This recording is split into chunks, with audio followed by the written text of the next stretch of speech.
Les grandes réussites 2014 pour Eurostar, il y en a vraiment deux. La première, c'est celle qui a consisté à vraiment donner libre cours à toutes les équipes pour inventer des moments de service, des moments uniques qui permettent de rendre l'expérience de voyage Eurostar unique et mémorable.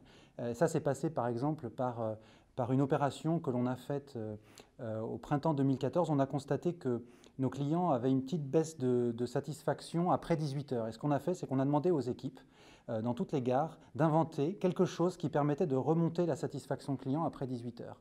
Et c'est comme ça qu'elles ont inventé elles-mêmes l'opération pantalon vert. Ça a consisté à trouver à 18 heures un client qui portait un pantalon vert, et ce premier client qui a été trouvé, il avait un upgrade dans la classe supérieure, en première classe, et puis il avait comme ça un lien particulier avec Eurostar, et les équipes étaient boostées pour toute la journée. Donc ça, c'était pour toute la soirée. Donc ça, c'était vraiment quelque chose de très fort qu'on a démultiplié toute l'année.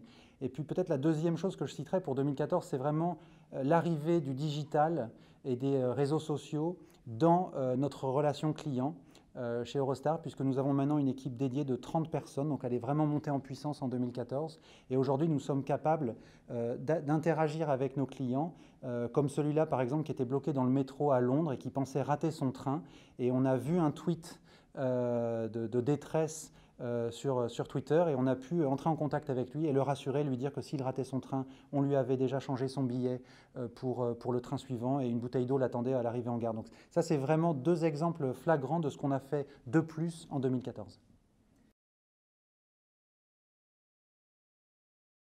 2015, c'est continuer dans cette veine, c'est-à-dire qu'il n'y a pas de relation client sans humain. Donc c'est vraiment renforcer ce lien émotionnel que l'on veut tisser entre Eurostar et chacun de nos clients. Et tout l'enjeu, sans doute pour 2015 et puis au-delà, c'est le chacun de nos clients, parce qu'on a plus de 10 millions de clients chaque année.